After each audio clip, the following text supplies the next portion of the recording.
Hai, apa kabar semuanya? Semoga kabar Anda baik-baik saja. Terima kasih karena sudah memberikan support dan juga kesetiaan Anda untuk membangun channel Codot Film. Yuk kita lanjutkan alur ceritanya, sambil siapin kopi dan cemilan, setting suara volume full. Gasken. Akhir kompetisi.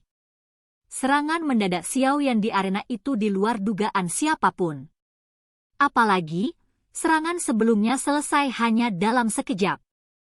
Karenanya, banyak orang di galeri tontonan hanya bisa melihat bayangan hitam berkedip di dalam arena.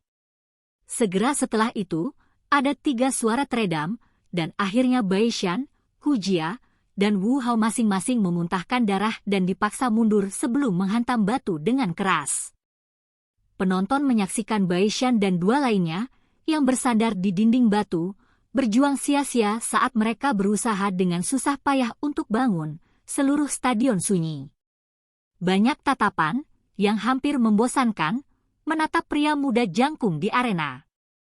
Pada saat ini, ada hawa dingin yang merembes keluar dari hati banyak orang. Orang ini, yang biasanya terlihat tersenyum, sebenarnya adalah orang yang paling menakutkan. Di galeri tontonan, instruktur Ruoling dan Xiao Yu juga tercengang. Butuh waktu lama sebelum mereka bertukar pandang satu sama lain. Sebelumnya, cara Bai Shan dan 2 lainnya dengan jelas menunjukkan bahwa mereka berada dalam keadaan kalah. Benar-benar tidak terduga bahwa Xiao Yan benar-benar memberikan serangan tambahan yang ganas. Banyak orang, termasuk mereka berdua, mengerti bahwa ini adalah balas dendam yang diambil Xiao Yan atas nama Sun Er atas tendangan itu. Wakil kepala sekolah, Hu Gan, dan yang lainnya di tengah platform penyelenggara di stadion juga tercengang. Beberapa saat kemudian, Hu Gan menatap Hu Jia yang berwajah pucat, yang memiliki bekas darah di sudut mulutnya. Hatinya terasa sedikit sakit. Akhirnya, bagaimanapun, dia hanya bisa mendesah tanpa daya. Dia telah mengatakan sebelumnya bahwa dia tidak akan mencampuri urusan antara generasi muda. Karena dia tidak mengatakan apa-apa ketika Hu Jia dan 2 lainnya bergandengan tangan untuk menyerang Sun Er dan Xiao Yan sebelumnya, sekarang kekuatan Xiao Yan telah sangat melonjak dan mengalahkan mereka bertiga secara terbuka di depan banyak orang yang tak terhitung jumlahnya. Dia tidak punya alasan untuk membuka mulut untuk menegur tindakan Xiao Yan. Hu Jia dan 2 lainnya hanya menyalahkan diri mereka sendiri. Karena itu, dia tidak punya pilihan selain menghela nafas dan menggelengkan kepalanya. Xiao Yan ini cukup kejam. Di satu sisi, tatapan Old Huo menatap Xiao Yan di arena, dan mengabaikan ekspresi tak berdaya dari wakil kepala sekolah. Dia menganggukkan kepalanya dan senyum jelek muncul di wajahnya yang kaku untuk pertama kalinya. Wakil kepala sekolah, apakah ini dianggap melanggar aturan? Seorang hakim paruh baya di kursi hakim memiliki wajah yang dipenuhi dengan senyum pahit saat dia menatap wakil kepala sekolah dan yang lainnya di platform di atas saat dia bertanya dengan hati-hati. Jika Hu Jia tidak hadir di arena, dia tidak akan takut. Sayangnya, penyihir kecil itu ada di antara mereka. Selain itu, dia dipukuli hingga kondisi yang menyedihkan. Sejujurnya, setelah berada di Akademi Jianan selama bertahun-tahun, ini adalah pertama kalinya dia melihat seseorang yang berani mengalahkan Hu Jia tanpa ampun dalam kondisi seperti itu. Ini juga bukan hanya karena latar belakangnya tetapi juga karena Hu Jia sendiri adalah wanita yang sangat cantik.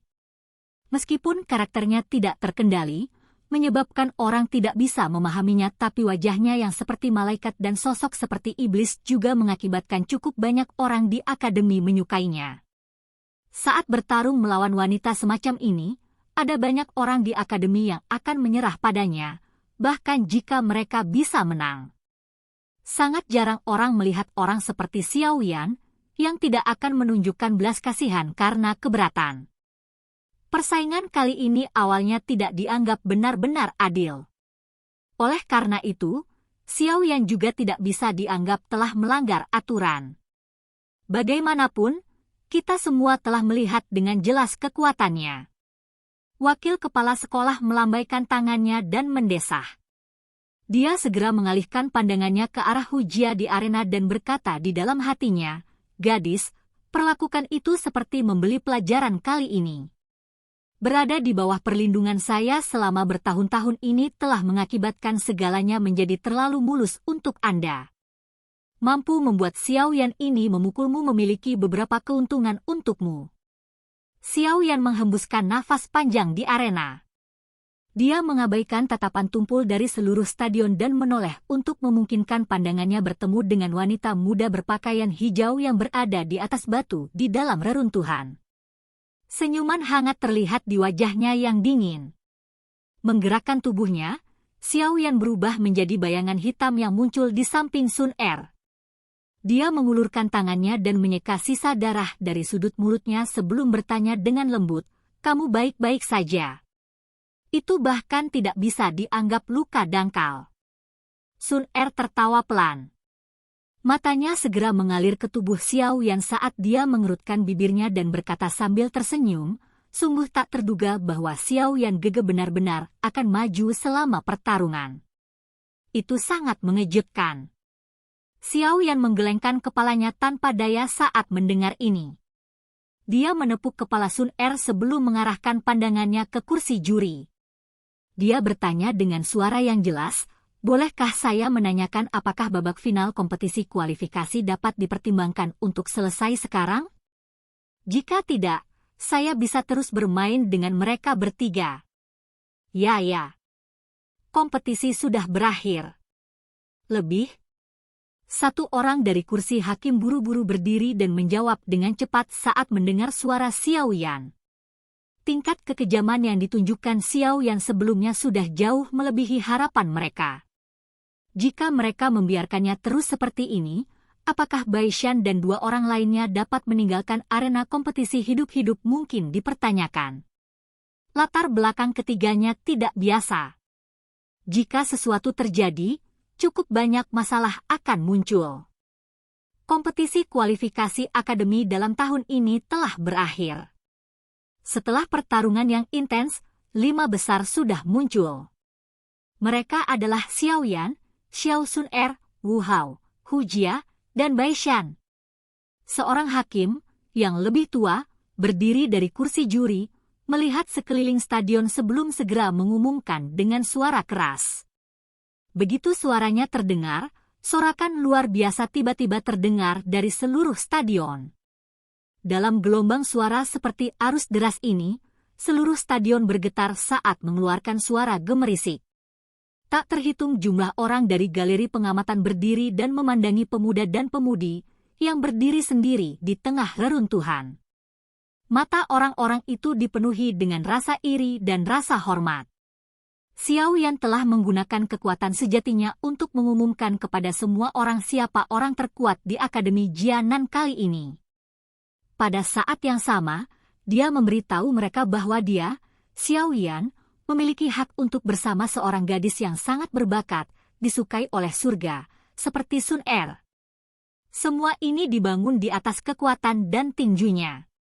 Di akademi ini, di mana kekuatan dihormati, hanya metode ini yang merupakan alasan paling meyakinkan. Sementara mereka mendengar sorak-sorai dan tangisan yang menggema di seluruh stadion, Bai Shan, Hujia, dan Wu Hao di tengah reruntuhan, masing-masing menyandarkan punggung mereka ke dinding batu. Wajah mereka yang sedikit berkedut menunjukkan rasa sakit hebat yang ditularkan dari dalam tubuh mereka. Pukulan sebelumnya yang Xiao Yan berikan kepada mereka masing-masing tidak menunjukkan belas kasihan sedikit pun. Saat ini, ketiganya sudah benar-benar kehilangan kekuatan bertarung mereka. Selain itu, kecil kemungkinan luka-luka mereka akan pulih sepenuhnya tanpa 7 atau 8 hari istirahat. Napas tergesa mereka agak tidak teratur. Mereka bertiga mengangkat kepala dan mengarahkan pandangan ke arah pemuda dan pemudi yang berdiri di atas reruntuhan. Karakter utama dari seluruh arena ini sekarang adalah mereka. Bajingan ini, dia menyerang dengan sangat kuat. Dia benar-benar bukan laki-laki. Bagian belakang gigi Hujia menggigit bibir merahnya. Pada saat ini, murid awalnya yang pintar dan licik memiliki keluhan dan kelembapan yang terlihat sebagian. Selama bertahun-tahun, ini adalah pertama kalinya dia digagalkan oleh seorang pria. Terlebih lagi, usia pria itu hampir tidak berbeda dengan dia. Hal ini menyebabkan hatinya yang angkuh untuk benar-benar mengalami kesulitan menerima hasilnya. Xiaoyan, kamu sangat kuat, tapi aku yakin aku akan melampauimu. Wu Hao memegangi dadanya saat dia mengeluarkan beberapa batuk yang hebat. Kemerahan halus melonjak ke wajahnya yang pucat. Panas memenuhi matanya. Kemunduran yang dia terima sebelumnya tidak hanya tidak menyebabkan dia putus asa tetapi malah membangkitkan semangat juang dalam dirinya karena kekuatan Xiaoyan. Karakter semacam ini, di mana seseorang menjadi lebih berani semakin dia dikalahkan, pada dasarnya adalah akselerator baginya untuk menjadi orang yang kuat. Tidak heran jika penatua akademi telah mengungkapkan bahwa bahkan kepala sekolah yang misterius berkata bahwa jika Wu Hao diberi waktu 10 tahun, dia pasti akan menjadi orang yang sangat kuat selama dia tidak dihancurkan oleh aura pembunuhnya. Masalah ini dianggap belum selesai. Aku, Bai Shan, pasti akan membuatmu membayar penghinaan hari ini 100 kali lipat. Xiaoyan, tunggu saja. Cepat atau lambat, aku akan membiarkanmu berlutut di kakiku. Kilatan merusak melintas di atas mata Bai Shan yang tertunduk. Dia mengepalkan tinjunya dengan erat. Pada saat ini, dia bahkan tidak bisa menggerakkan punggungnya sedikit pun. Serangan berat dari Xiaoyan sebelumnya telah mematahkan beberapa tulangnya. Namun, dibandingkan dengan rasa sakit di tubuhnya, frustrasi dan pukulan di hatinya adalah yang paling sulit ditahan oleh Bai Shan.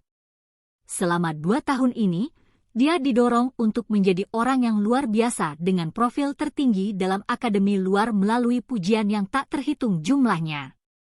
Hari ini, bagaimanapun, gelar yang disebut orang tahun ini sebenarnya terfragmentasi oleh serangan brutal Xiaoyan. Di masa depan, ketika orang-orang dari Akademi Jianan menyebut Bai Shan, mereka tidak akan dipenuhi rasa hormat seperti yang mereka lakukan ketika mereka memandangnya di masa lalu.